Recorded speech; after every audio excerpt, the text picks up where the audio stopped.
Казан сөйлей. Хайырлы көн, хөрмәтле радио тыңлаучылар. 15 сәгать 10 минут. Татарстан радио сүзенең якшәмбе тапшыруларын дәвам иттерә. Хәзер без сезнең игътибарга язучы Шыңгыз Айтматовның Язгы тырналар әсәре буенча эшләнгән радио тамаша тәкъдим итәбез.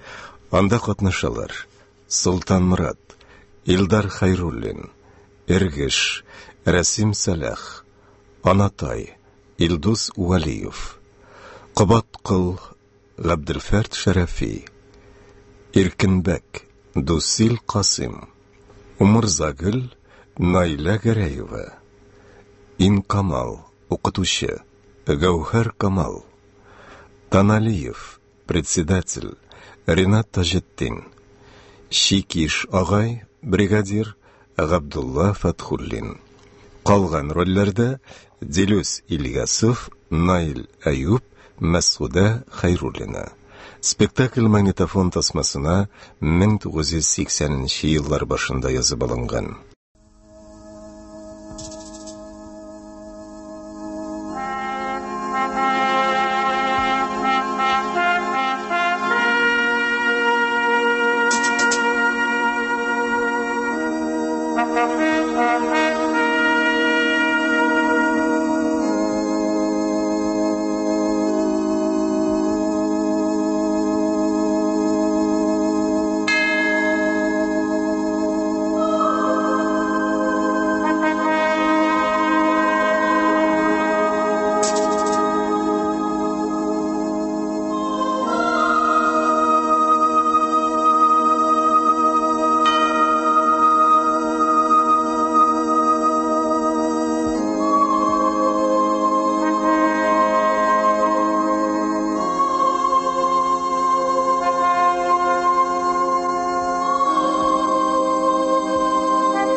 Сыралының гүлінің мәйданы 65.610 квадрат километр тәшкил итә.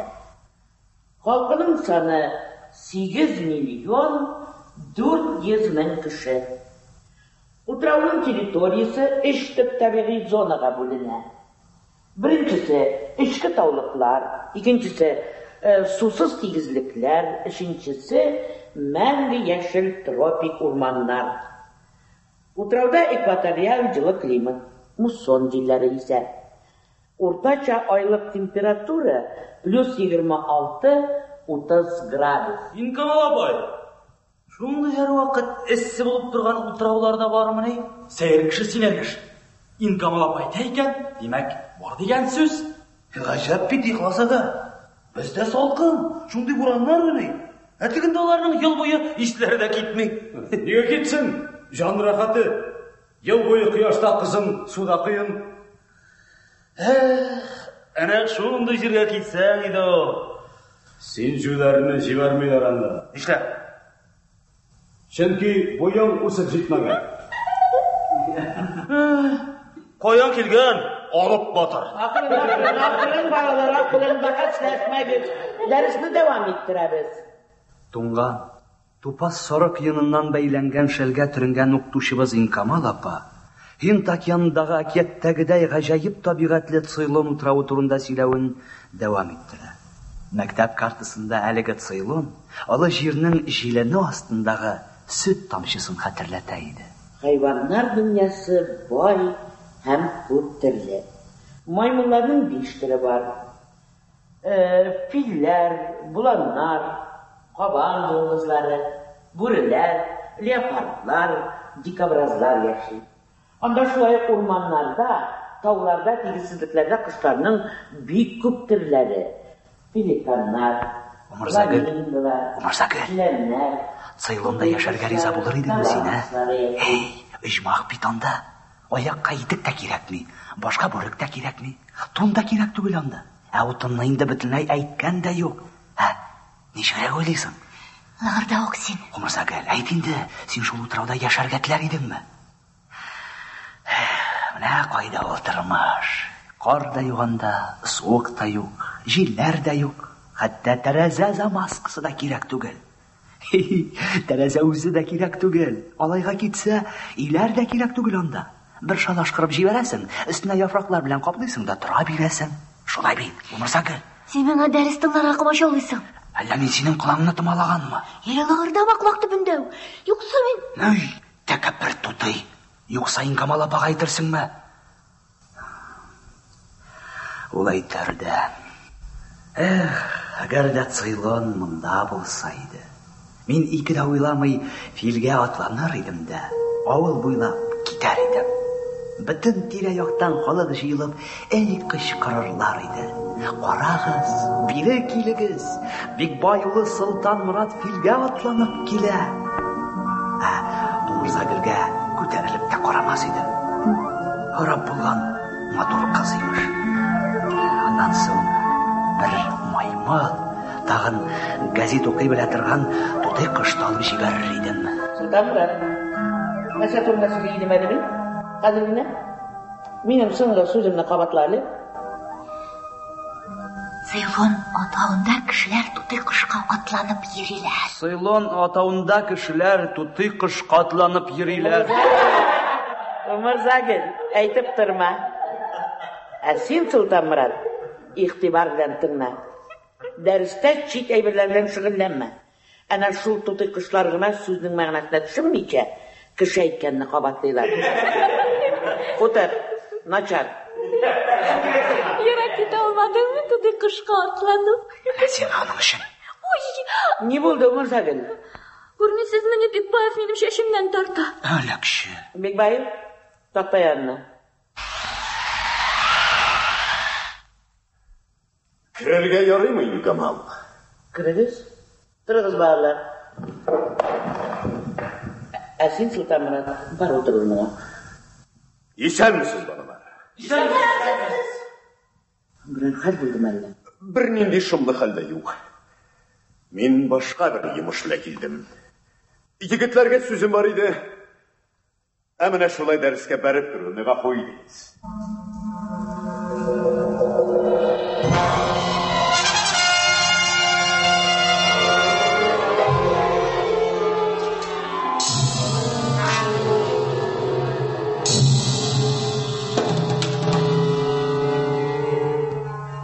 Фронттан яраланып кайткан Таналиев абыйны председатель итеп куйганнарын һәр кайсыбыз белә иде.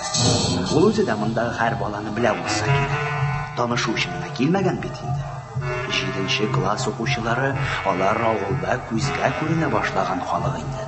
Алар белән председатель конторда, балаларның өендә яки урамда тукталып сөйләшә алган булыр иде. Әмма председательнең махсус сөйләшү өчен мәктәпкә килеп дәрескә керүе бу инде күз күрмәгән, колак ишетмәгән хәл. Минем йомыш менә мондый. Салкын сезнең мәктәптә. Ләкин саламнан башка берни белән булыша алмыйм. Ни хәл итәсең, сугыш? Сугыш хәл бик авыр. Фронтта, тагын да кыенрак. Узган ел без 200 гектар уҗым будайын чәчә алмый калдык. Хәл җитмәде. Моңа беркем дә гаепле түгел. Сугыш шулай да була. Әмма дә ләкин барлык колхозларда һәм совхозларда менә шулай безнең кебек чәчеп җиткермәсәләр, урып сугып җиткермәсәләр, дошманга безнең куәт җитмәскә дә мөмкин. Мондый дошманны җиңәр өчен ипи дә кирәк, снаряд та.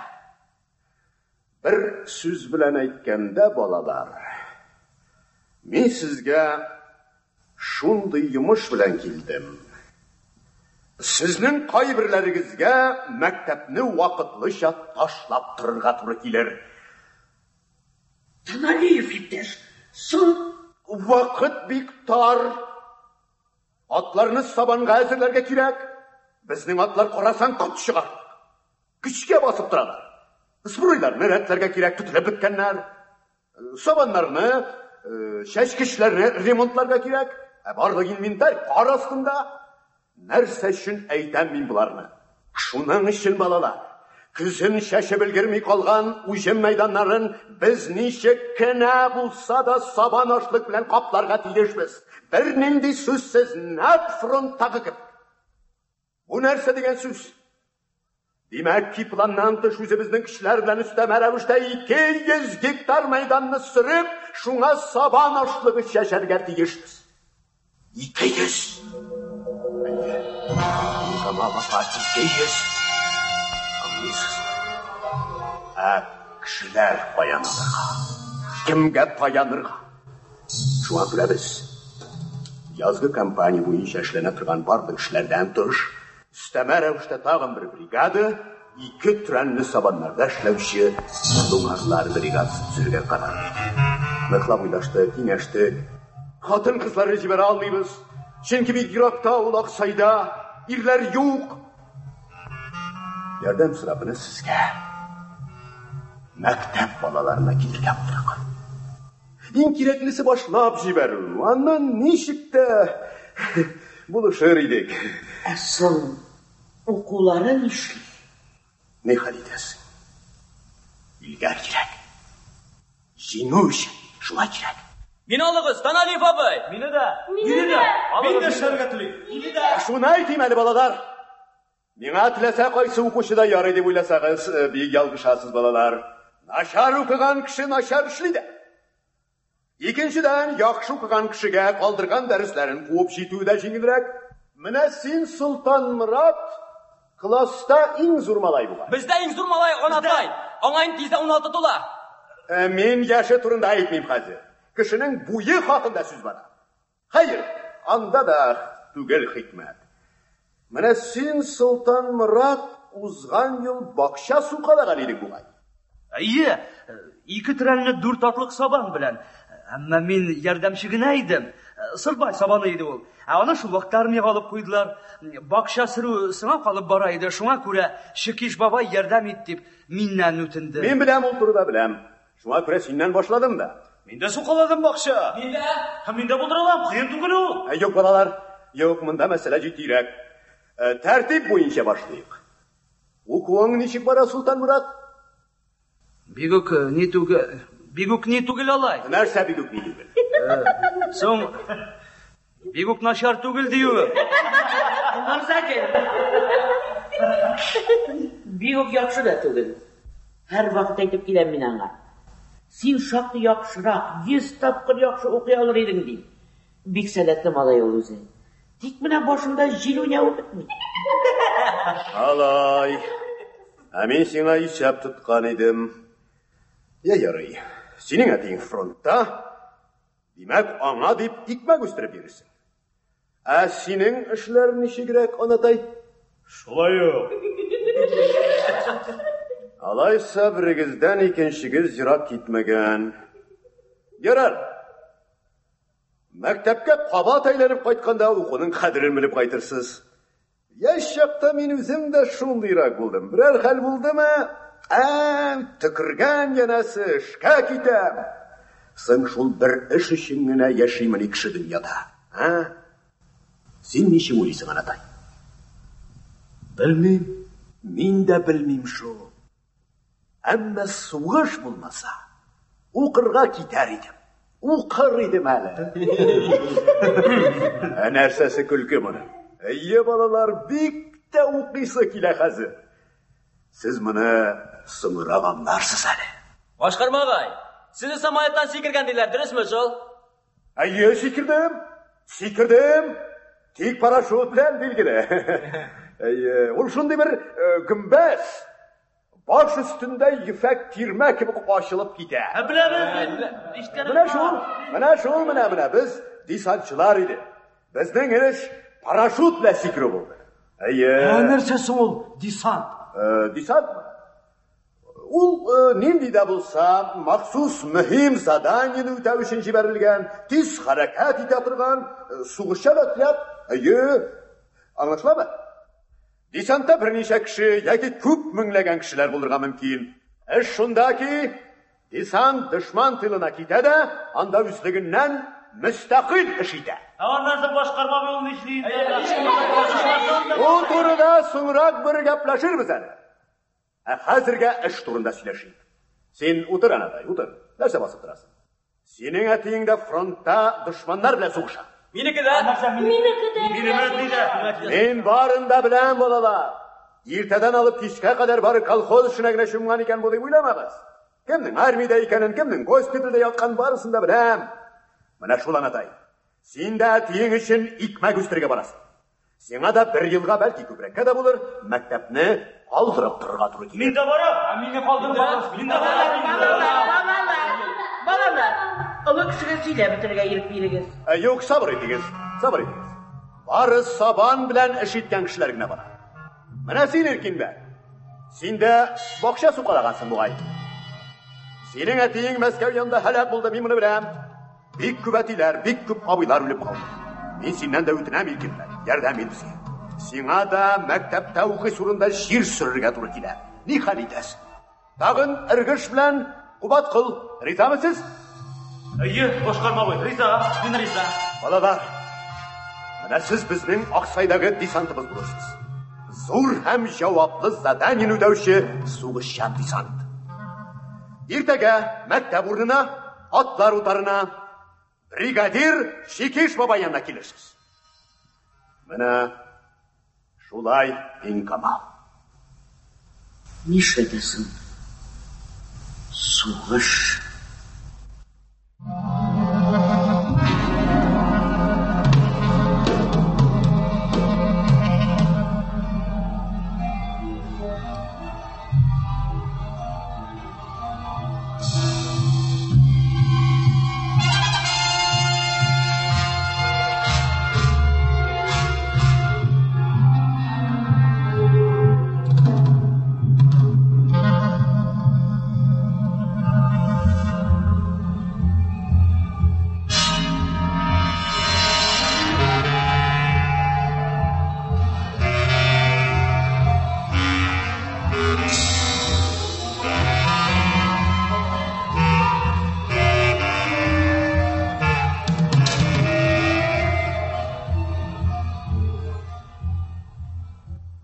Саумысыз егетләр. Соңга калдым әллә. Зак йокыйсың. Мин буда килгәнгә 1 сәгать инде. Дәресләреңне әзерләдеңме? Әлегә әзерләгәнме? Хәзер аның кирәге юк инде. Шикиш абый килдеме соң? Күптән. Хәзер атларны монда алып чыгачак, көтәргә кушты. Иң башта атларны мин сайлап чыгам. Нигә син? Колхоз кашында һәркем бер тигез. Чөнки мин беренче булып килдем. Чөнки мин арада иң өлкәне, иң көчлесе менә шул. Анысын әле карап карабыз. Бәлки син минем белән көч сынашып, көрәшеп карыйсың киләдер, а? Көч сынашырга дигәндә үзем чыга алам. Мин әзер. Әйдә башла. Як, син башла. Көчсезрәкләргә юл куям. Сүзне син башладың, әйдә башла. Кичә башлагыз инде. Әй, карабыз Ana, Şikiş baba atlarını alıp çığa. Siz kolay ateşler. Üçünüzü işten göstersiz. Arıy, tamaşaladılar. Yoksa gösterdim mi sana? Ansın kureliydi galiba. Karardın. Atlar mı indi şula? Eyye, siyak da tirigine. Bunlar bilen Irak git almasın. Yani şaparak baktınız. Sizge toza düzgünler bilen ışkırıp durgan manas məhluat çok barbarı gidirlerini bildiksmekte. Saylan kıydağısın, kavuşmazsın. Ver 20 günden bu bakbayların her kaysı 60'da sikine başlarlar. Sizler, onlar mı? Tartıda işilikli bize durgan atlar mı? Aşağı terbiye olsun. Kolların bizleri bilirler alay. Sağ mısınız yigitler? Güzel misiniz? Güzel misiniz dostlar? Şirkiş ağay. İyi, mene yigitler atlarını şatıp yitirirler. Ne hal edersin yigitler, ne hal edersin? Barına qanagat bulurga turib kela. Başka kolxozlarda hal tag'indan mushkulroq. Mine Allah, mine, ko'ringiz, mine mening matinim atlari, mine Allah şaptar bilan shintır, mine Allah. Bigdiriz. Bular big boy atlar idi. Sen alaysalarını üzüne al. Әтем атларын Рахмат. Сайлап алыңыз, жігіттер. Уақыт бектар. Сайлап алыңыз. Жігіттер, андан соң мен кеміршілікке барыңыз, кеміршілікке. Барып абзыға бұлышырсыз, атларына көрсәтірсіз.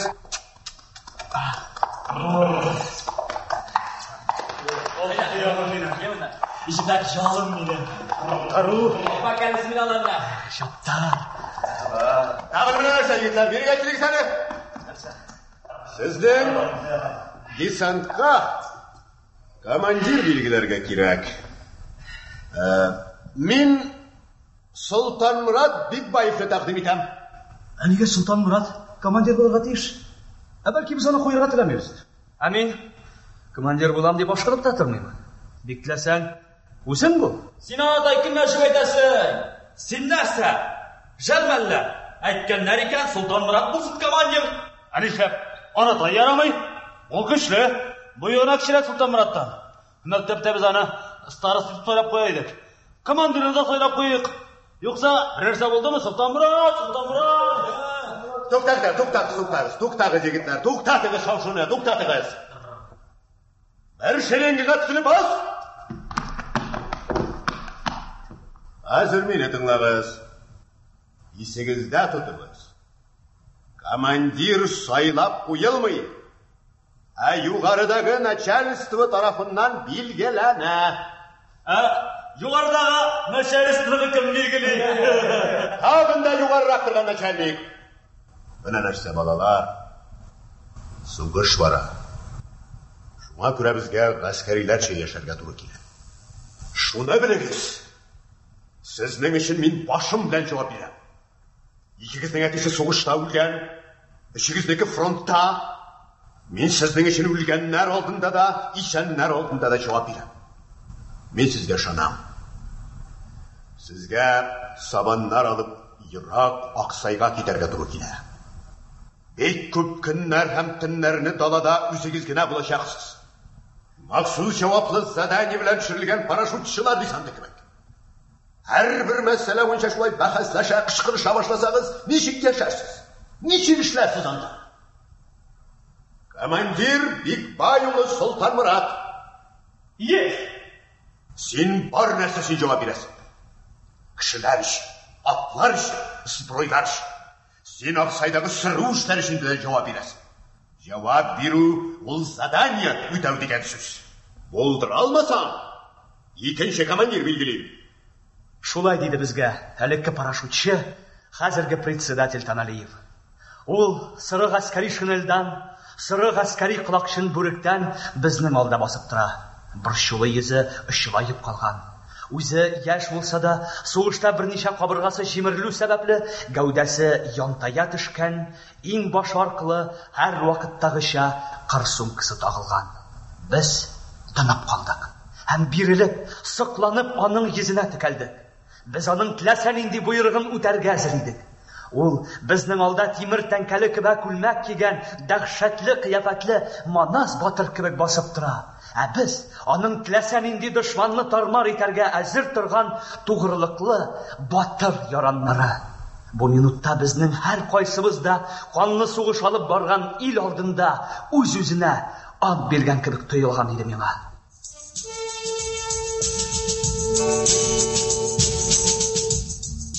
Мен данлықлы Бағадыр Сұлтанмұрат, арада ең үлкен Бағадыр болмасам да, ақылым зирәк, жүрегім қию болғаным үшін мені командир етіп белгіләділер. Менің ғазиз атам ұлы соғышқа шығып кетті. Шуңа күрә ол өзінің туғыры аты шаптарыны меңа қалдырды. Бағын Сұлтанмұрат батырының бір кімге дә етмей тұрған жүрек сыры бар. Ол дүниядағы ең güzel қыз Умырза гүліне үзіліп ярата. Мен данлыклы Бағадыр анатай, отрядта ең үлкен батыр. Меңа тизден 16 тула. Мен бір кімге де берішмейм. Бойым мына біраз тәбәнәк. Әмма аның қарауы күш-қуат менде барсының да зуррақ. Атымның да исімі батырларға хас. Ақтару қошаматлы. Туры уқ деген сөз ол. Тағын, анатай батырының бір кімге де етмей тұрған сірі бар. айдай йөзле Морза Гөлне ярата ул. Һәм аны үбү вакытын саргып көтә. 3-нче баһадир ул мин, Эркенбәк, гаиләдә иң өлкән укытын гадел һәм турылыгы барды. Минем әти улы сугышта Мәскәүне яплаганда батырлар үлем белән һәлак булган. Минем атымны да батырларга лаек булганча Акбайпа бүлүк дип, ягъни Акбакәле тупар дип бирделәр. Мин 4-нче баһадир Эргеш булам. Менә дус һәм иптәш. Минем әти дә олы сугышта. Мин бәхәсләшергә яратам. Әмма һәр вакыт хаклык һәм әдиллек ягында булырга тырышам. Минем атымның исеме Атым Тояк. Мин Баткыл батыр. Миңа инде 15 яшь. Гаиләдә иң өлкәне. Әтием яраткан мусулманнарында олбаган тарих булды. Мине бернинди эштә куркытмый. Бер үзем 5 кеше өчен эшләгән. Минем атым да үзенә лаек. Җибәк җаным ушакта.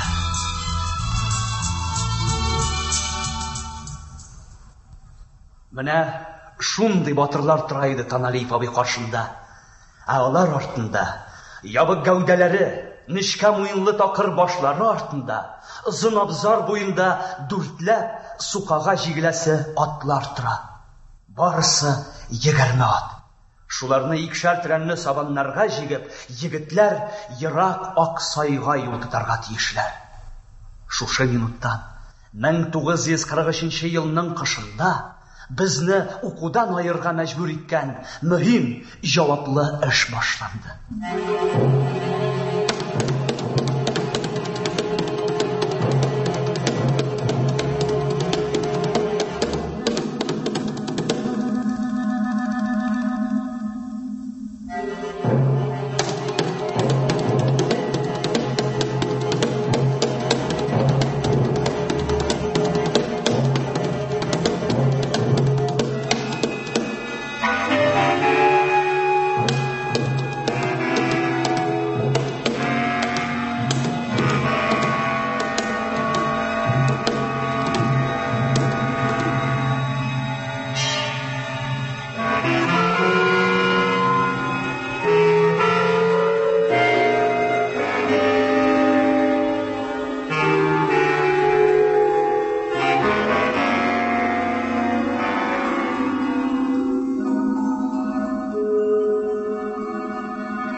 Беренче көннәрдә безнең атлар сугару урынына йыкмып сыраган шикелле атлар атламас төшәләр иде. Ә соңрак алар бераз уйнаклый башладылар, бигрәк тә иңеш буеннан менгән чакта. Без атларны бергә сугарга барабыз. Үзебез яраткан атларыбызга атланып, көтү белән куып алып төшәбез. Күп тә үтмәде, кешеләр десант атларына сокланып карый башладылар. Әле күптән түгел генә күтәремгә калган бу атлар яңадан тудылар. Картлар бу хакта шактый озын-озын әңгәмәләр кырып җибәрәләр. Һәм һәр вакыт сүзнең асылы эш сөючән, назлы кулларда булганда, дөньяда аттан да сизгер, анардан да икелекле мал юктыр дигән фикергә кайтып кала торган иде. Атлар бераз ял иткәч, тән төзәткәч, аларны йыртып кайту, тәннәрен яздыру кирәк була башлады. Шулай көн сайын сәгать ярым чамасы юрта адым белән йөгертеп кайтабыз. Ат йырту ул ат чабышы түгел. Бу үзенә күрә бер эш. Соңыннан сукага җигелеп тартуы җиңелрәк булсын өчен атларны акрынлап шулай күнектерәләр. Юкса Шикиш бабай әйтмешли, сукага җигелеп тарта башлагач, аларның бөтен түле тир белән чыгып бетәчәк. Көннәрнең берендә көтмәгән шактый зур күңелсезлек булып алды. Бер вакыт шулай атларны аягын яздырып, йыртып кайтырга дип чыктык. Бөтен десант бер юлы кайтабыз. Кинәт калкулыктан тавышлар ишетелде. Безнең класс балалары мәктәптән кайтып киләләр иде. Шулар арасыннан мин аны, Умырза Гөлне танып алдым. Ул да башкалар белән бергә нидер кычкыра, кулындагы сумкасын болгый, калкулыктан йөгереп төшеп килә. Минем исемемне кычкыра төсле иде ул миңа. Аның шулай кулларын киң җәеп, миңа таба омтылып йөгерүе, яшен чапкысы кебек күңелемне балкытып җибәрде. Һәм мин бу көннәрдә гел аның турында уйлап йөрүемне, аны сагынуымны аңладым. Әйдә тизрәк. Нәрсә бик ақырын барасыз? Анатай, қуматны, тыңлаш өзімні, мен командир. Түкіргенбіз андый, атқатланғашта ташбаға кіріп барған командирларға. Туқта дейін, қуматны, туқта! Шунда мені бір ой кидіріп алды. Ул бит Умырзагүл қаршына шулай шаба. Ул аны көрсін янасы. Ярсудан өз-өзімні біліштірмейші мен шабдарға бірні тартып алдым да, Анатай артынан ұрғылды. Умырзагүл ішіміне кірдім мен бұл күрәшкә. Анатайны қуып ызып кеткенде мен Умырзагүлгә якынрак булыр өчен атны шак кына югары якка бұрдым. Минем шулай атны тау битеннән үргә табарак тартуым яхшыга булып чыкты. Юкса эш нәрсә белән бетәр иде, белмим. Мин Анатай белән тигезләнеп аны уза башлаган мизгелгә Анатайга нидер булды. Артка борылып карасам, Анатай юк иде. Янып чапкан атымны кешкә тыеп артка таба бургач кына Анатай аты йыгылганын күрдем. Аттыру йыгылган да текә тау битеннән карны сукалап түбәнгә шушып төшкән. Анатай үзе читкә атылган. Әйттем бит мин сиңа, Анатай, чаптырма дип. Аттыру тойып йыгылмаса син мине үзе алмыйдыр едең. Нәрсә булды? Әнә, мактанмакчы булган иде. Әнә, утырып калды тып башына. Әгәр аттыру тойып йыгылмаган булса, син моны ат чабышы дип белдең әллә? Син үзең дә инде шашкан кеше шикелле шабдарны куалыйсың. Десантчылар бер дип йөриләр тагы. Сезгә атка түгел, ишәккә атланып кына йөрисең.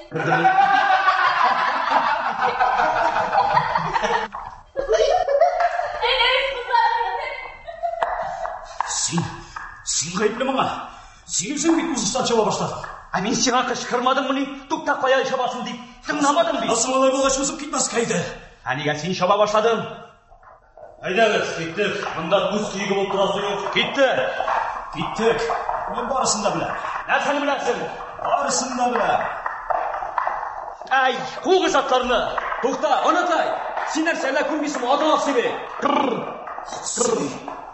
Әйе, ничек кенә хатак сияле? Әйе шул. Әйттем бит мин сиңа кума дип. Нишләргә инде? Шикиш бабага әйтергә кирәк. Була яшереп калырга ярамый. Дөрес. Анатай сиңа барс турында бригадирга әйтеп бергә туры килер. Нишләп мин әйтергә тиеш? Мин гаепле түгел. Безнең командир бар ич. Менә ул барып сөйләсен. Алайса, мин гаепле. Кем диде? Куркак җан, син белдеңме? Телең белән генә батыр булып йөрисең. Бер хәл булса, хәзер куак артына посасың. Әллә мине куркыр дип уйлыйсыңмы? Шундый хәл булган икән, үзем барып сөйләп бирәм. Бар шул менә. Ни өчен син командир? Акрын, Шикиш бабай килә. Ай, була хәзер хәлләр. Менә безгә шикле үк. Нинди тынчсызсың монда? Менә аптырап торабыз әле. Сеңре тартылдымы икән, әллә сөяге шакнадымы икән? Атны харап иткәнсез бит. Аптырап торабыз.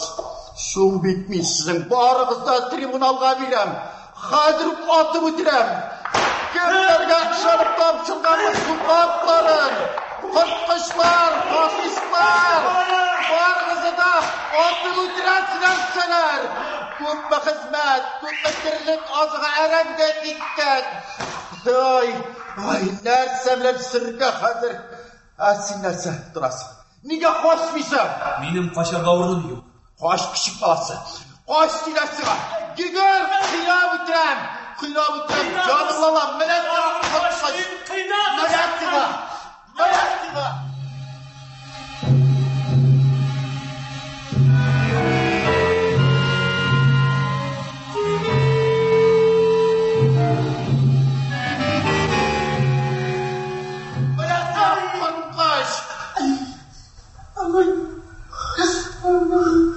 Аңар қаш деп тұрасың ауыл, басқанда тек тұра. Шын ұйлап қара месіне қол ете аламы? Ой ауыл меңа құрмәт бізден қашары деген чымаса. Керемді көңілге жеңгелі болып қалайды. Сартинар жиын бұлса екен, емін сәләмә. Біздіңді тәңге қақша, қамшы білән суғарлық жерің бұлса екен. Егер, қалғанын әтейін қайтпаш. Алырсың. Мен әлі сіңа Аның алдында бит шәпләп сыптан болшы. Жүрсін бен қуанышыларыны. Әтейін қайтпаш, бір тұтып ярырыз.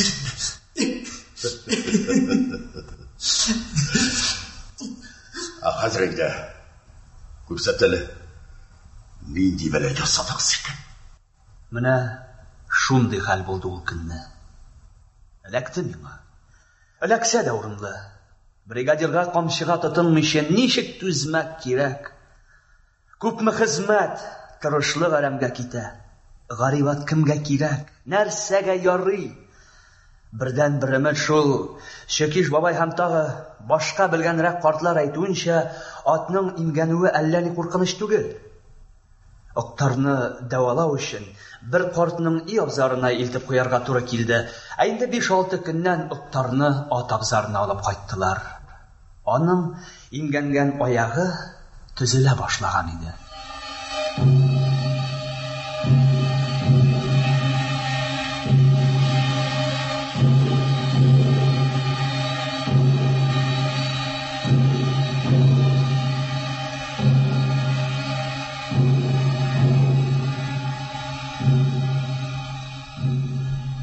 Бүтін илгә килгән сугыш афаты еш кына безнең авылга да кагылып китә.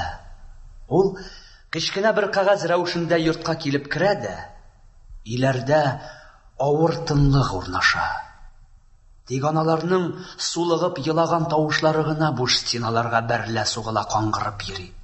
Мондый көннәрдә кешеләрнең йөзләренә карау авыр, барлык бу хәсрәтләр турында тирәнтен уйлауы да куркыныч иде. Әмма якты, шатлыклы уйлар да була иде. Алар тавыш-тынсыз гына кайнап аккан чишмә авызына каяндыр тирәннән күтәрелгән су агымы кебек күңел төбеннән үзләреннән-үзләре ургылып чыгалар. Бу уйлар барысы да аның турында. Шул Умырзагөл турындагы татлы уйлар. Мин ул уйларны үзем чакырмыйм. Җирдән шытып чыккан чирәм кебек алар үзләре калкалар. Аларның бөтен шатлыгы, бөтен яктылыгы, сафлыгы да шунда иде. Шуңа күрә ул уйлар белән аерыласы килми. Аның турында, Умырзагөл турында уйлыйсы гына килеп тора. Бу хәлләрнең нәрсә икәнен, ничек дип аталуын мин үзем дә юньләп аңламыйм. Әмма күңелем сизенә. Мин башкалардан бик күп ишеткән, китаплардан укыган гыйшык дигән нәрсә мөгаен шушы булса кирәк. Фронтка китәсе егетләр ничә тапкырлар миңа ябыштырылган конверт тоттырып, әнә шул кызга илтеп бирче дип үтенгәннәре бар иде. Мондай яшертен йомышларны мин гарурланып үтидем. Башымда йөзгән бу хыяллар чыгар урын эзлиләр. Ә күкрәгемдә кайнаган тойгы, тынгы бирмичә Умырзагөлдән җавап таләп итә. Кычкыра, ялвара. Һәм мин аңа хат язарга дигән карарга килдем. Эшне озакка сузмыйча язарга да утырдым. Умырзагөл, хөрмәтле Умырзагөл. Юк, әллә ничек була бу? Умырзагөл. Син авылның иң гүзәл кызы. Авылның гынамы соң? Син бөтен дөньяда беренче гүзәл. Синең белән юк алай түгел. Минем өчен синең белән бер класста утырып, гел сиңа гына карап торудан да зуррак шатлык юк. Хәзер мин сине сирәк күрәм. Ләкин бик тә бик өзелеп сагынам. Хәтерлисеңме? Теге вакытта анатай үзен десантта иң кыю, иң көчле, гомумән иң баш кеше итеп күрсәтергә теләп, атын чаптырып, чак харап итә язган иде. Шунда мин аны узып киттем. Ул безнең десантыбызга тап төшергән чабыш мине күпкә өйрәтте. Һәм мин аңладым. Аңладым. Мәхәббәт ул нәрсә? Мәхәббәт, ярату, илне ярату, халыкны ярату, гүзәлне ярату, һәм аның өчен әллә нинди киртәләр җимереп бәхеткә ашкыну, җиңүгә ирешү. Минем сиңа Умырзагөл шул хәтле күп әйтәсе, язасы килә ки, мин сине аңлыйсыңмы, Умырзагөл?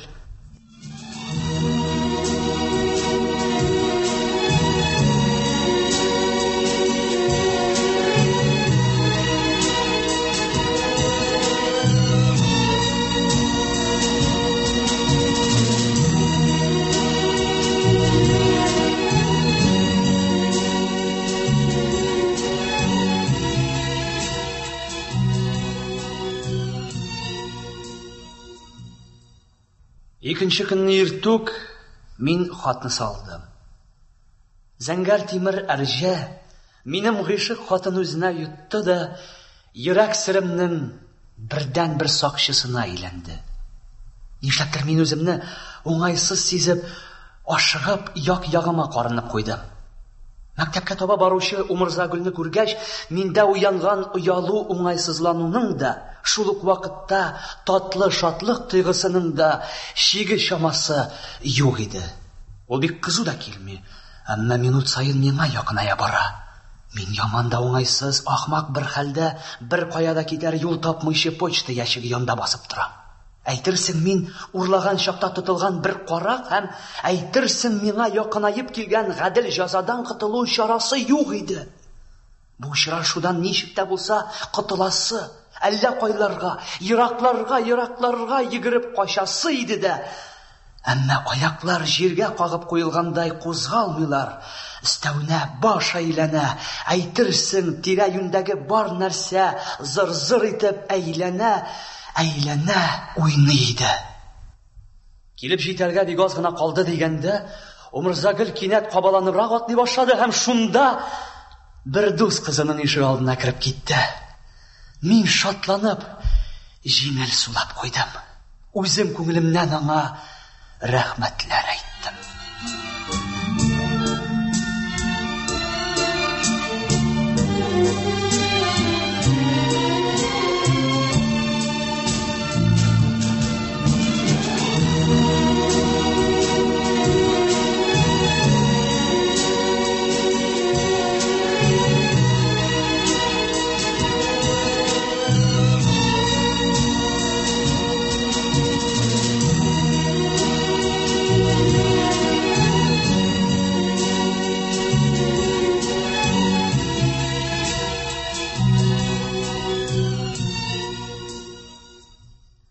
Сез язучы Чыңгыз Айтматовның «Язгы торналар» әсәре буенча эшләнгән радио тамашаның беренче өлешен тыңладыгыз.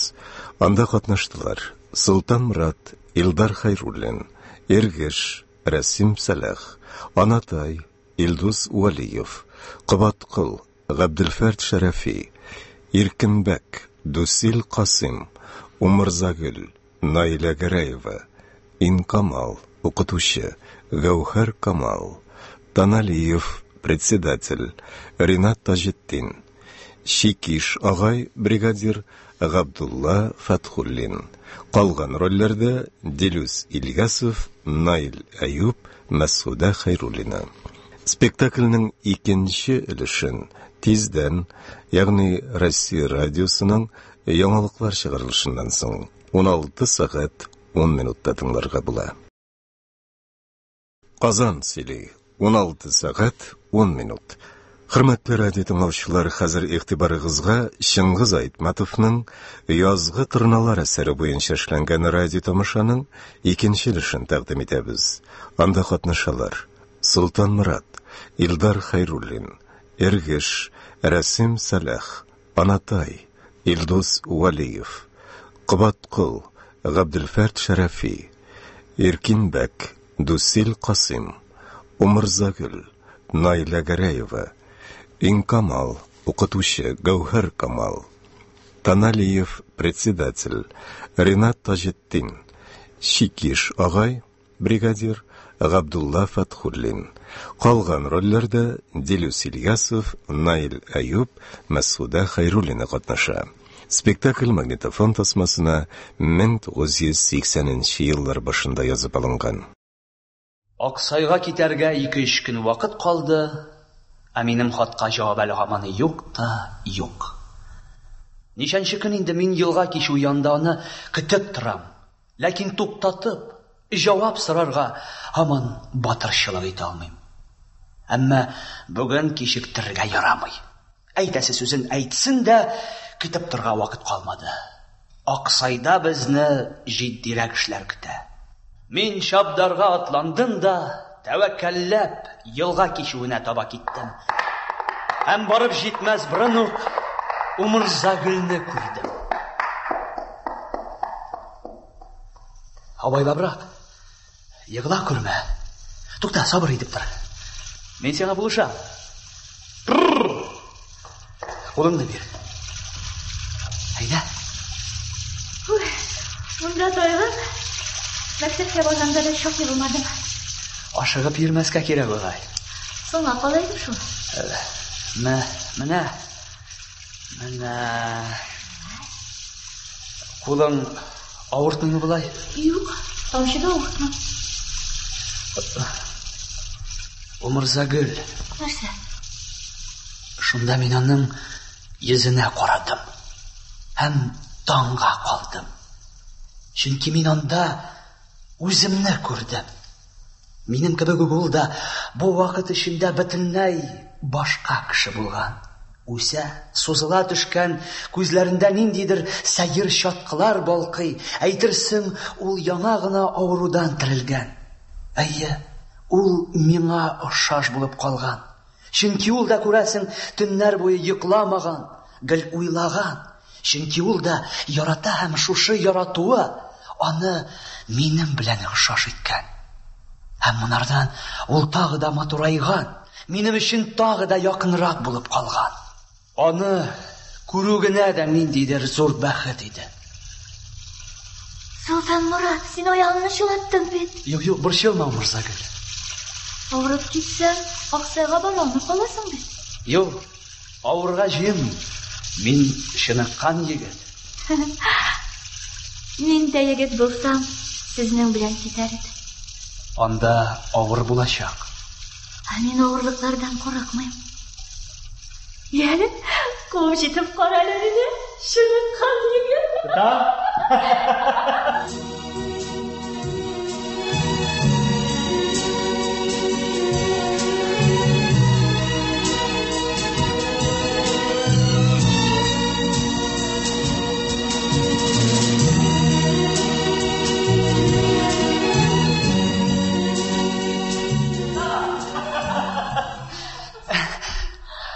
Умырзагөл. Нәрсә? Менә бу сиңа. Сау йөреп кайт, Солтан Мурат. Сау бул. Сау бул, Солтан Мурат. Сау бул, Умырзагөл. Тергәкне хәзер үк шишмә. Ә кайчан соң? Инде шиш. Нәрсә соң бу? Кулларым калтырый. Әйтерсең лә мин утлы күмер тотып торам. Хәзер сүтеп карыйм әле. Яулак. Нинди матур бизәге. Бу нәрсә? С белән У. Ике хәреф. С, У. Солтан Мурат белән Умырзагөл. Ул миңа вәгъдә биргән. Рәхмәт. Рәхмәт сиңа, Умырзагөл. Умырзагөл Солтан Мурат.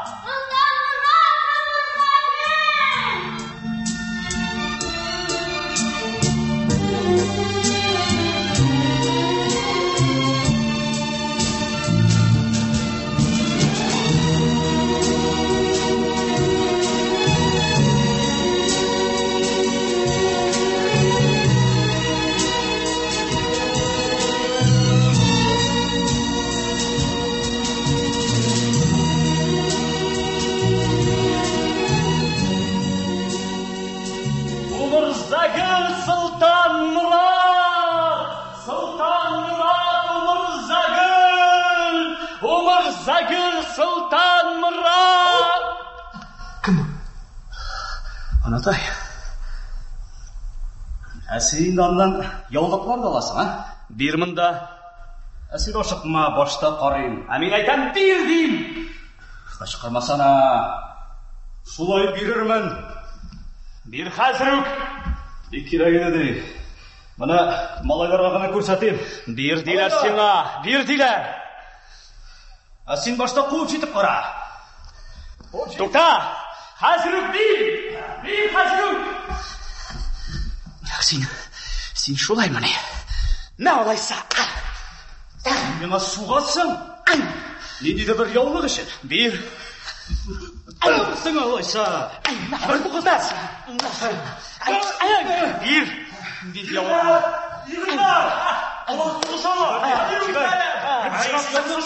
Тоқтағы сөз егіндар! Сұлтан бұра! Анata yığılғаны қинамилар! Тоқтағы! Жібер, бір пішірақ яулық үшін күлмәкні! Нәрсе? Пішірақ яулық дейсің ме? Мен сен қайда сәні! Бир деген!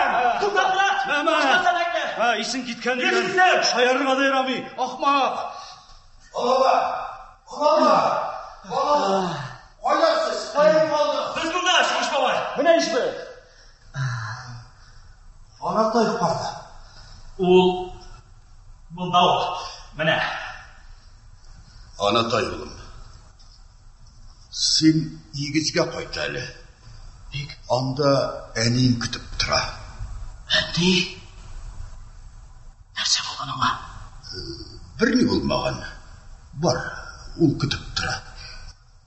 Әсің малайлар, екі күннен Ақсайға кетесі бар бе? Зарар жоқ, алар күтерлер. Сенсіз қозғалып кетмесілер.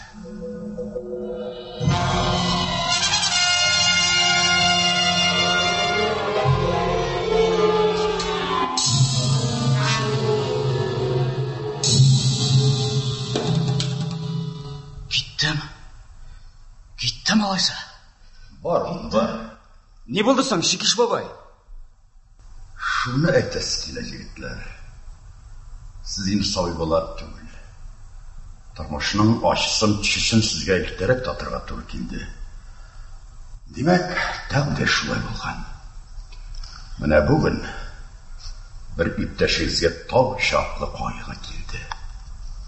Анатайның әтесі Сытарқыл фронтта әлек болған. Сізіңді саби балалар түгіл. Бірігізге бәқітсіз келгенде, башқаларыңыз аңарға той ашындырға тиішсіз. Жиылыңыз.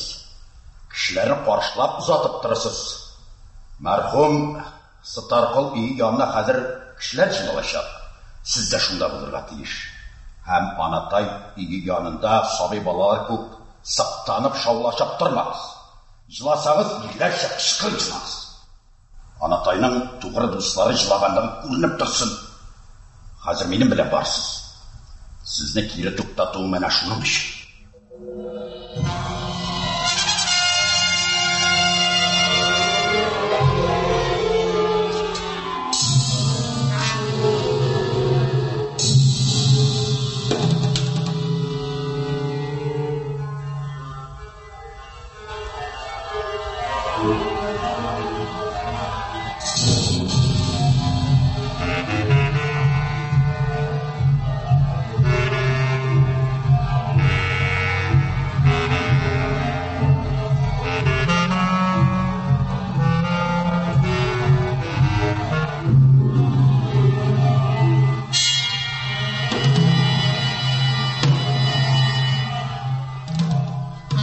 Biz Анатай янына келдік. Бізні көргәш, Анатай өзінің қайғысынан, бітін кіші көз алдында ена келген бәхетсізліктен зарланған көк дағы да қышқырбырақ жылай башлады. Ол өзін яқлауны, аңа ярдәм етуіне сырый кебек иде. Бізні барыннан да бигрәк Анатайның ана шул бичара қияфәтте тетретті. Біз иптәшебезне ничек юатырга, аңа ничек итеп ярдәм итәргә белмәүдән гаҗиз булып, кырыйда таптанып торабыз.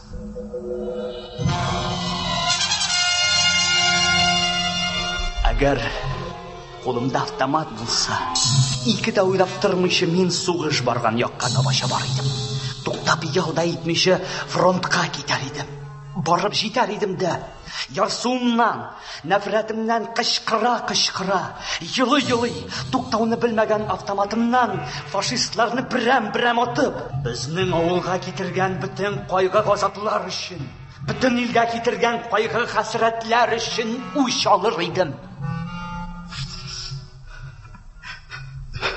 Анатай, минем сиңа аерым гына әйтә торган сүзем бар. Син әллә ни уйлама, анатай. Мин бит ни?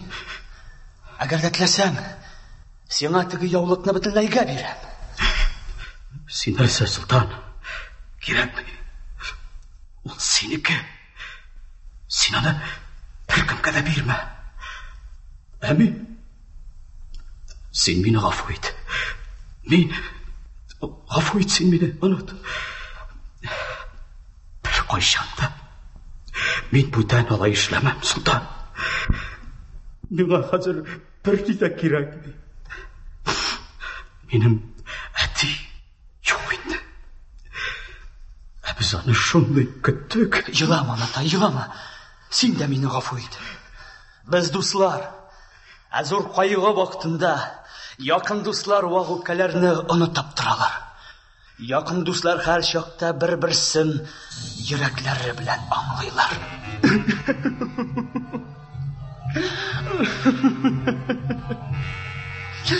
Шунда мин елап җибәрдем. Күз яшьләремне никадәр тыйырга тырышсам да, улар күзләремнән тулып, минем тырышыга да карамыйча битем буйлап тәгәри башладылар. Йөрәккә тулган ачык кайгы һәм кидергеч гарлек таш кебек минем тамагыма утырды. Үзенең бөтен авырлыгы белән күкрәгемә баса башлады. Мин күз яшьләремә буылып, йөзем белән анатайның иң башына капланып, кычкырып, елап җибәрдем.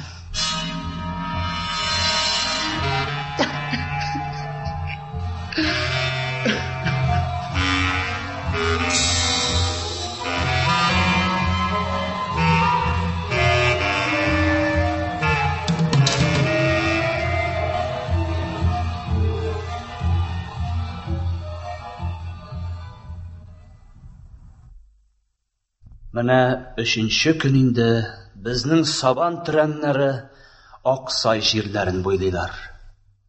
3 көн буена туктаусыз без үзебезнең атларны куабыз, әйдибез.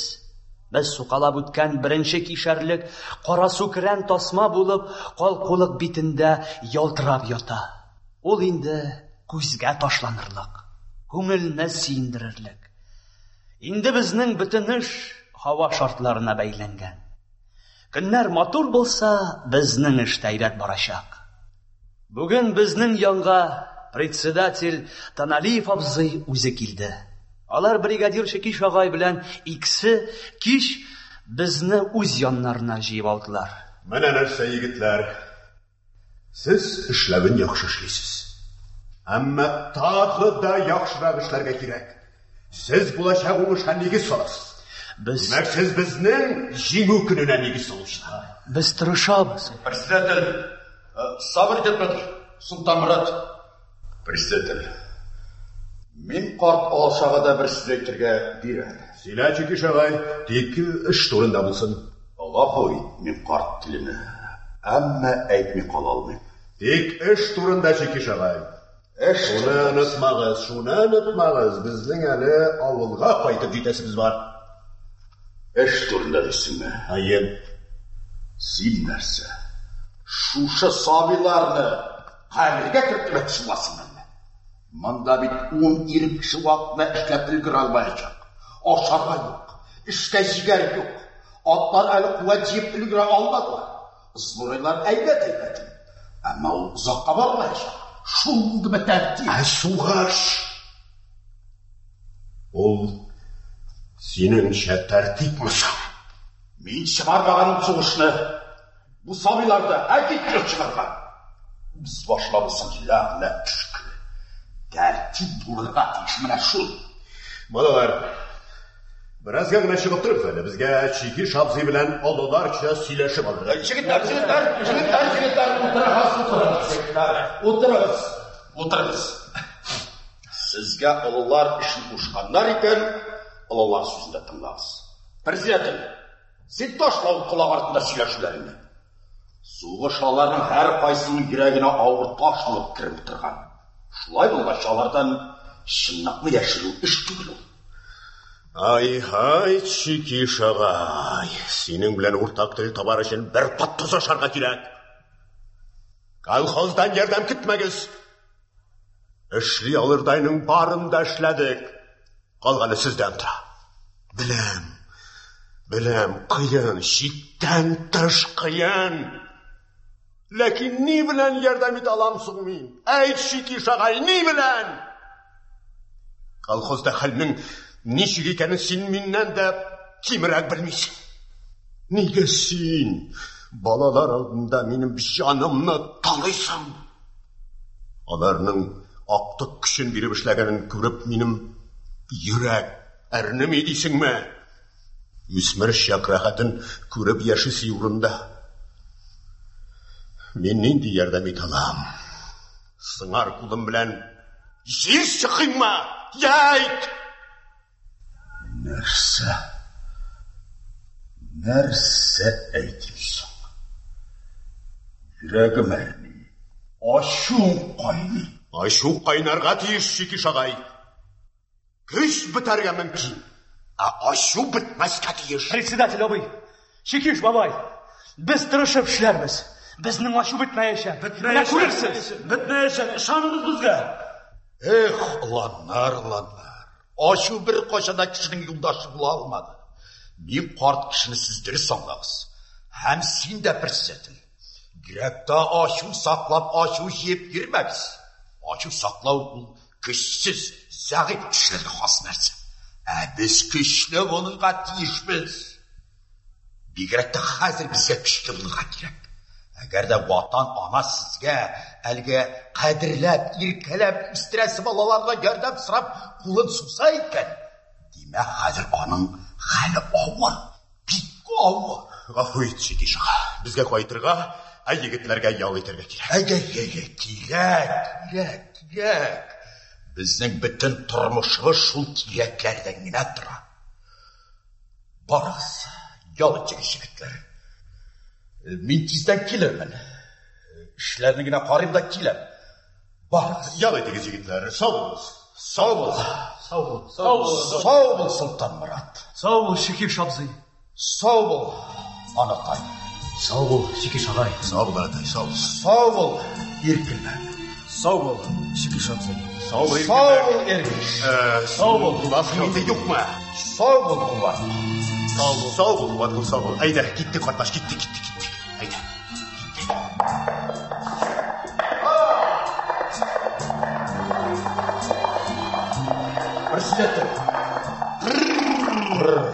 Председатель. Оларға нешік? Жалғызларыңына қалдырағыз мұсың, ә? Башқаша болмай, қарт болмай, мүмкінлік жоқ. Құяш байшын қара. Ертеге қуар яуачап, нешлерлер ал? Ғафу ет, Чики Шаға. Міне сіңа қамшы, яр мені шуның білән. Әмі мен асырауларына білме. Нешлеп өлмәгәнмендер мен фронтта. Бұл хәлләрні күзләрім көрмәгән болыр иде. Гүнах сіңа ұлым алай сүйеуі. Өлімді шақырас yok. Ул ұзда қадыр кішілері биттіз таба. Кеттік әйді. Құдай гәрден шылсын біздерді. Тырналар да көрінмей. Алар келсе, yaz деген сөз, алар келсе, ұңыш деген сөз. Сөздер. Біздің тұрналар келдейді. Yazғы тұрналар. Қара жерге өзлерінің тері күші білән бала шақларында шешеді. Қаһар соқсын бұл жиынға. Қаһар соқсын бұл соғышқа.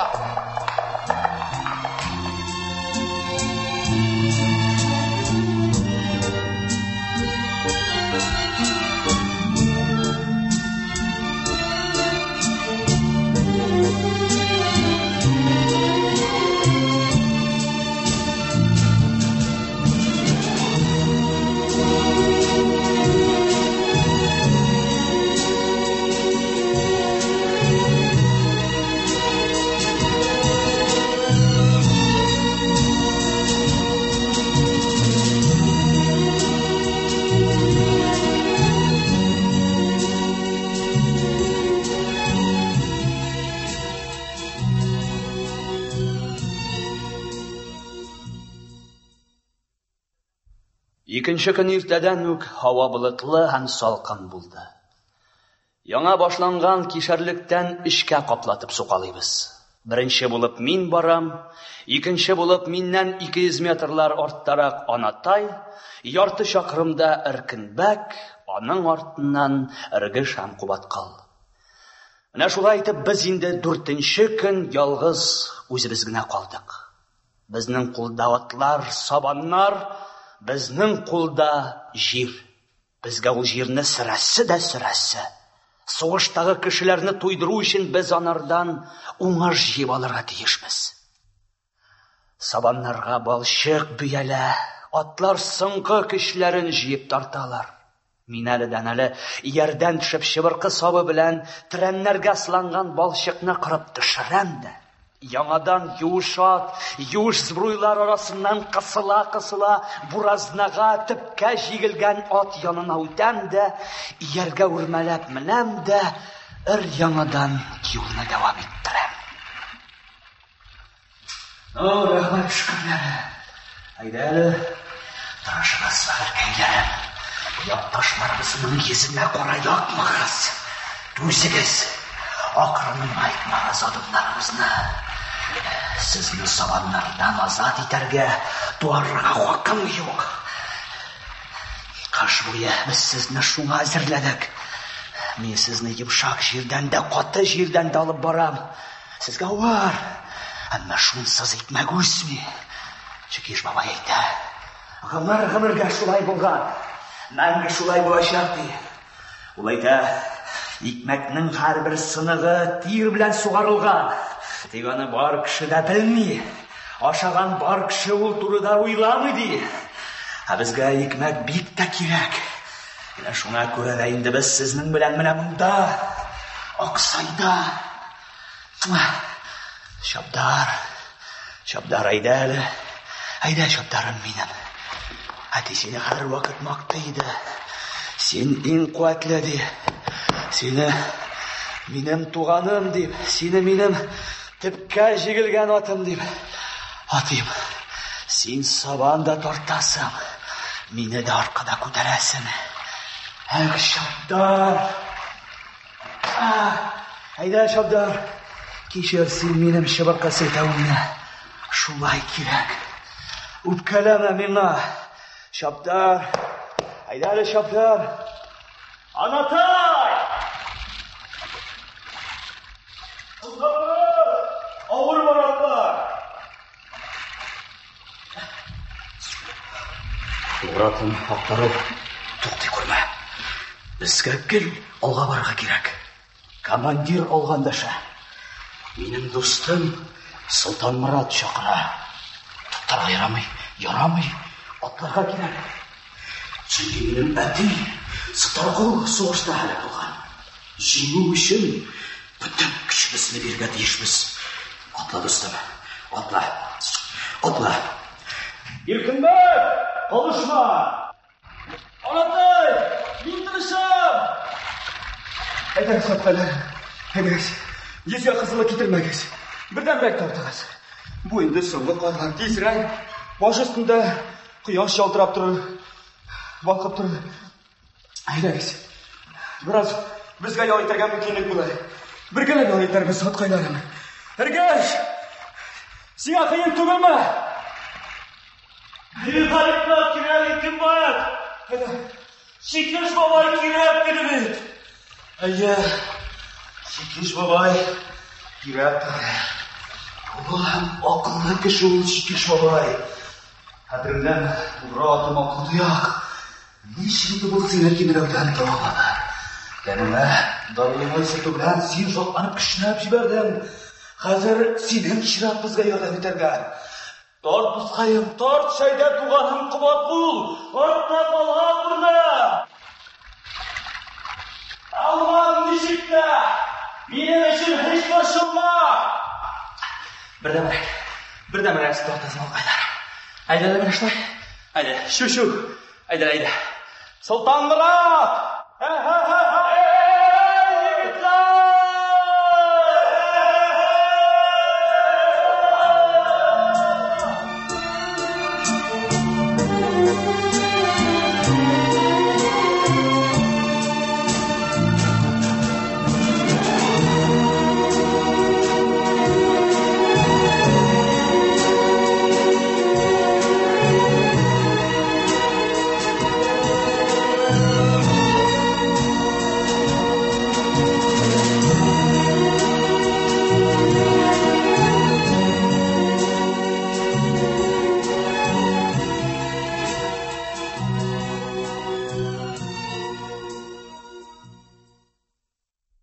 Икенче көн һава аяз, якты иде.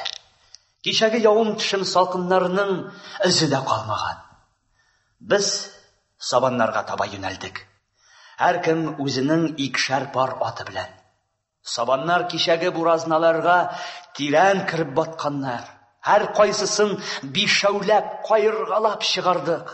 Трәннәрен балчыктан тазарттык, тәгәрмәчләрен майлап куйдык. Аннан атларны җиктек. Кичкә бу кишәрлекне тегәлләргә, икенче көн иртә белән икенче участокны башларга исәп тота идек. Нинди матур килде бу көн. Була бит шундый көннәр.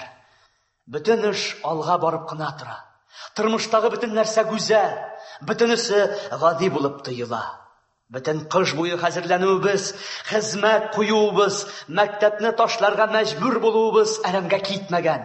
Аксай отряды яши, эшли, сабаннар буразна сыза. Кеш диләр аны, чын десант.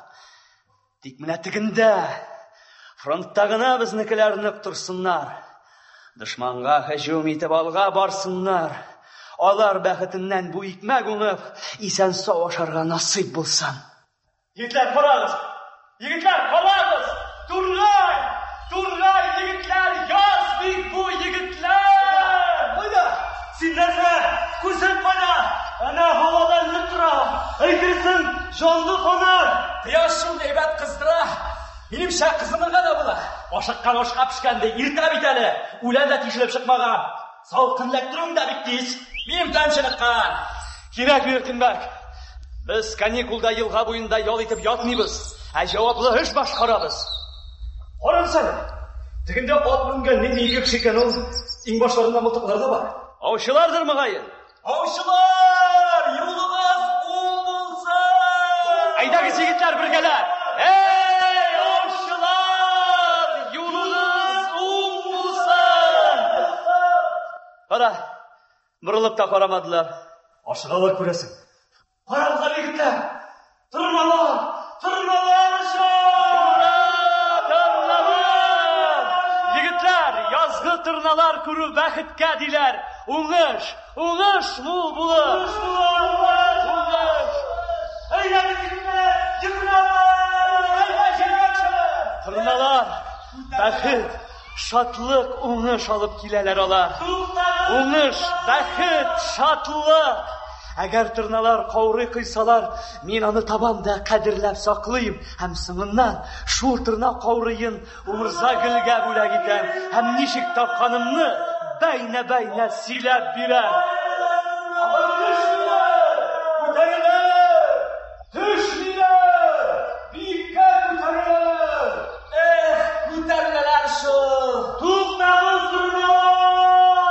Шулай ук төшмәсләр микәнни? Юк, шыттылар.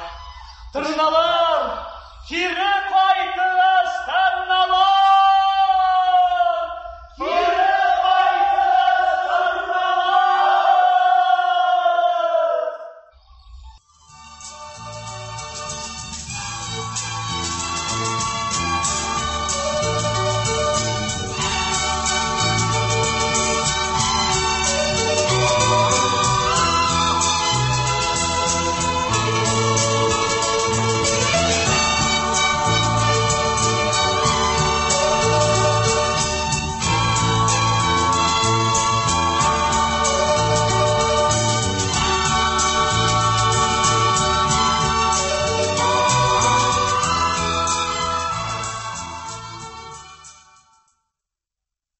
Көне буена шактый арылган иде. Ашыкмый гына атларының шелек бауларын шишеп, камытларны салдырдык та, бөтен збруйларны тирмә эченә алып кереп, һәр кайсын үз урынына куйдык. Атларның 20-сен дә үз урыннарына бәйләп, алларны ашарга салдык. Атларның тәннәрендәге тир белән сырышкан тузанны чистартыр өчен иртәрәк торга сүз куештык. Караңгыда гына юынып, тирмә уртасында учак яктык та, һәм шул учак яктысында аннан-моннан гына капкаладык. Ашларны җылтып торга хәл җитмәде. Йокларга яттык. Мин барыннан да соңрак йоклап киттем. Ятыр алдыннан тагы бер кат тирмәдән чыгып, атларга бер күз салып кирдем. Тирә-як тып-тын булса да, ниндидер бер шым йокларга ирек бирми иде. Ниһаять, мин дә йоклап киткәнмен.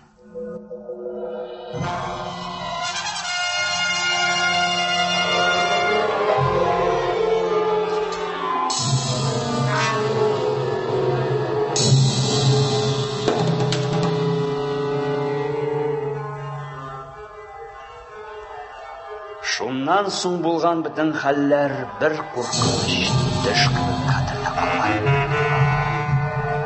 Мин сасы тәмәке исе аңкытып торган каты кул авызымны каплый башлагач уянып киттем. Шаның хәдер булса, тәнеңне чыгарма. Нәрсә озак баташасың, шуның белән авызына чүпрәк тутыр. Уянып кулларын бәйләп китте. Алышы, тешен чыктатып кыскан. Яшпа, ике мәртәбә әйтеп тормам. Сибәргә сыкырма шулай ахмак башкаларны уятасың. Кем бар монда? Анатай, Солтанмурат, Кундыр шул башына. Монсы хәзер бүлдәшмәячәк. Үлә кебек йоклыйлар. Әйдә, буларын җәһәтрәк маташ. Тотып тор.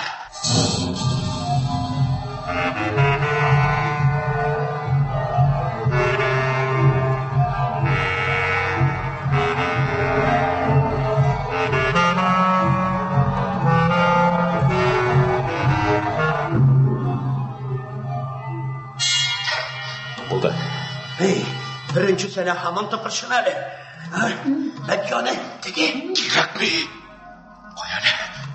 Тапыршынма. Җитәшеңме? Син монда башлаклары бугая. Менә без сине бәйләдек. Шулай булгач, сез җавап бирмисез, сез гаепсез дигәнсез. Аңладыңмы? Акыллы булсагыз бар да әйбәт кенә үтәр. Сезгә кешеләр килеп тапкач, ничек булган шулай сөйләп бирерсез. Сезнең ни гаеп бар? Вәрдә мәгәр берәрегез хәзер вакытыннан алда тапыршына башлый икән, ит балалары шикелле бәрәмдә үтерәм. Шарыгыз талам. күп маташма. Әйдә киттек тизрәк. Вакыт тыгыз.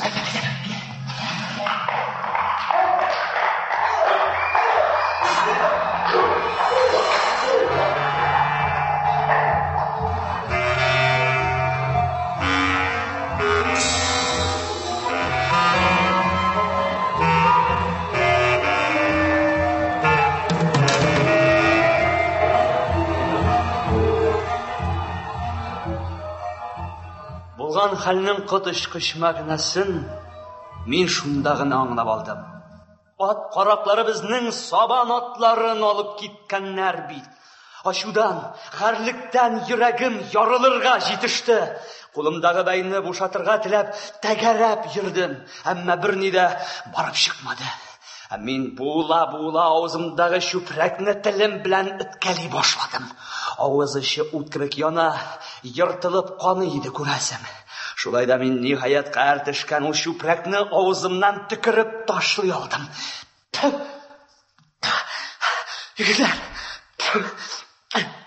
Егетләр, бу мин егетләр. Хәзер нәрсәдә булса уйларбыз, табарбыз. Анатай, сөлкән әле кайда син?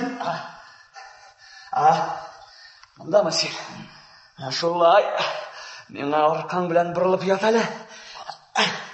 Кулларыңны минем авыз турысына куй. Менә шулай. Хәзер мин бауны теш белән чәйнәбезәм. Хәзер түз бераз Болды бүтәннәр қоя.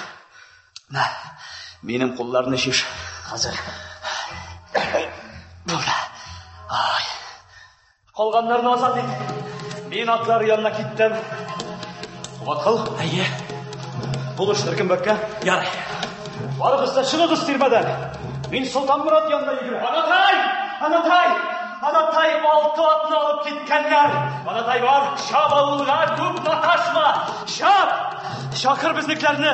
Мен аларыны көп жетем, біраз тұтқарлап тұрам. Әсіз жігіттер, мұнда болыңыз. Шап Анатай, әмин қуа кетті.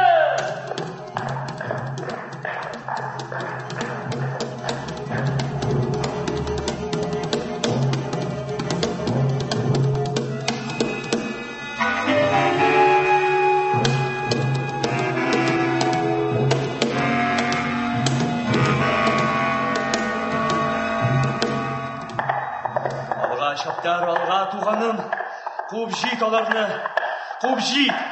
Мен еғылмам, құрықма бұл еғылып түшіп қара бұғыр деп. Менің ішім құрықма сен, алға шаптар. Өләбіз екен бірге өләбіз тек сен қар жағатыррақ шап.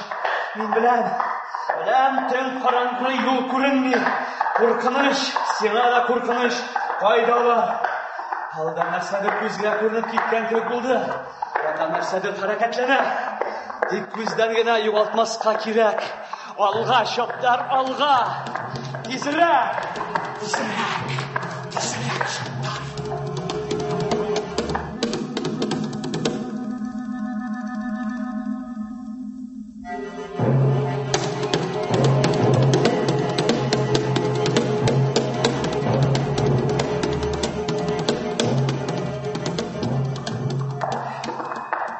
Пықты башқарып шықтық. Әмі бик азалдық ақыры. Bir бұрынға не бары, шәрген әбей. Тымсыздық деген нәрсе қарап еті қырайыны. Сен біздің закондар мұнынма. Қая қуасың, базарын түсіресің бей. Әгерде майларын кемісек, сұр тамыш алармazsın. Азырақ алдықшы, азырақ. Allah қосып, бұларын ертім тимелен сәнді дегейбәт дейсің. Таманға тәртілмәсі. Кімден қошабызсың? Сабый балыларынан мı? Әлі бұларын ақтулар үшін құдайға шүкір етсіңдер. Бұларды iyi күтіп тапса, Әсіңі көкмақшалаша. Қазір ит алтын ұрына үйрей. İnsan sağ-sağlıklı bitirse, Allah bizi kıyırıklı tutamazlar. Әгер тапсалар, ол уақытта біттім деген сөз. Күйгесекті тұрмайшы, арас тұтса шығарашақлар. Тұтсындар біле, ишек күйрығын. Ташкенттен ары, онда неше шәһәрләр, не kadar жерлер. Солай.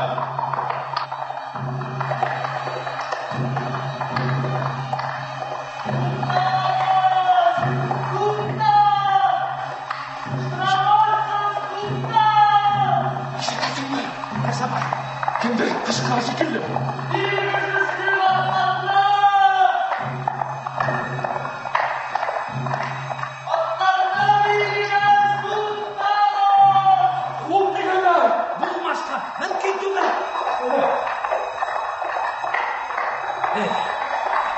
Şeytan alırsa, bizi bu geliyorsun.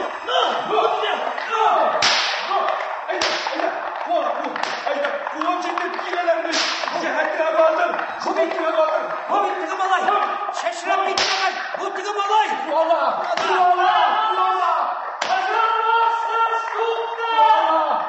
Hazır uzuna keregin oğul. Atma. Bu bit. Abzanın bir vakta da tidirmey kalganı yok. Siganı bitirdik bit. Atınına. Jevle benle kaya yarak para almıyor. At ilekselerine hazır bittiz bunlar girip jiteşek.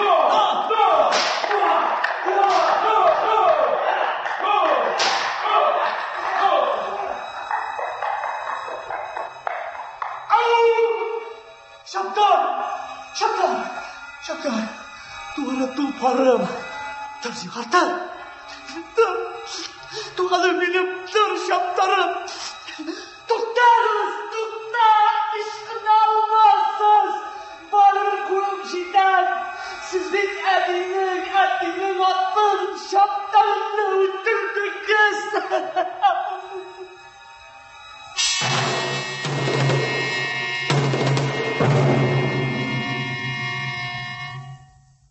Мин ашудан һәм ярсудан үз-үземне белештерми, дошманнар артыннан чаптым. Әйтерсең, мин аларны йөгереп куып җитәм дә атларны кайтарып ала алам. Атлар төркеме ераклаша бара, караңгыда тояк тавышлары гына тынып булып ишетелә.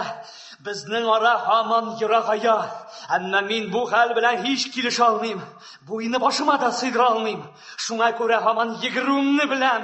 Мин ут капкан кеше төсле чабам, бөтен тәнем әрни, сыкрый, бигрәк тә йыгылганда сыдырылган битем һәм кулларым яна иде. Туктагыз! Нәрсә була инде бу? Безнең анасының эшнисни. Шикиш бабайга ни әйтербез? Тукта! Әтигә җавап бирербез. Фронтка нәрсә бирербез? Биралыгыз, бирал!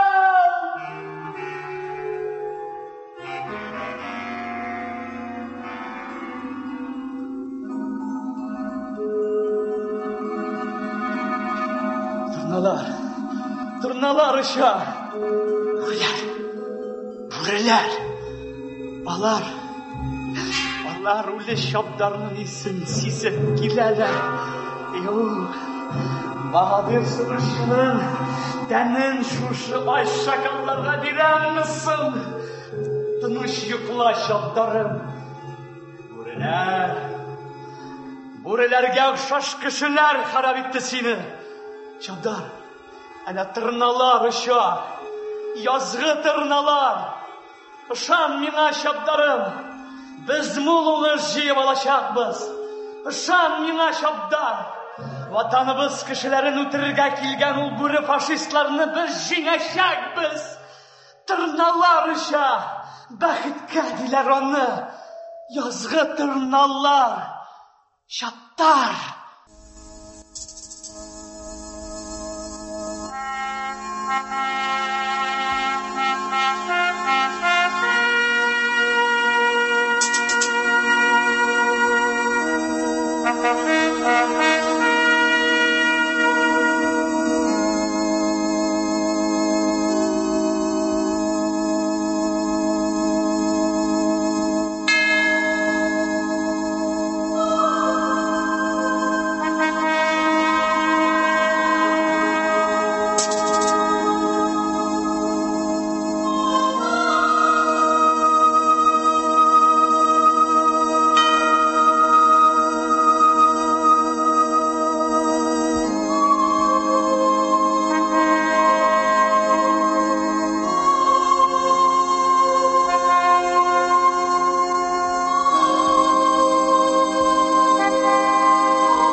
Сез язучы Чыңгыз Айтматовның «Язгы тырналар» әсәре буенча эшләнгән радио тамаша тыңладыгыз. Анда катнаштылар Султан Мурат, Илдар Хайруллин, Эргеш, Расим Салах, Анатай, Илдус Угалиев, Кубаткыл, Габделфат Шарафи, Эркинбек, Дусил Касым, Умарзагыл, Найла Гараева, Инкамал, укытучы Гаухар Камал, Таналиев, председатель Ринат Таҗетдин, Чикиш агай, бригадир Габдулла Фатхуллин.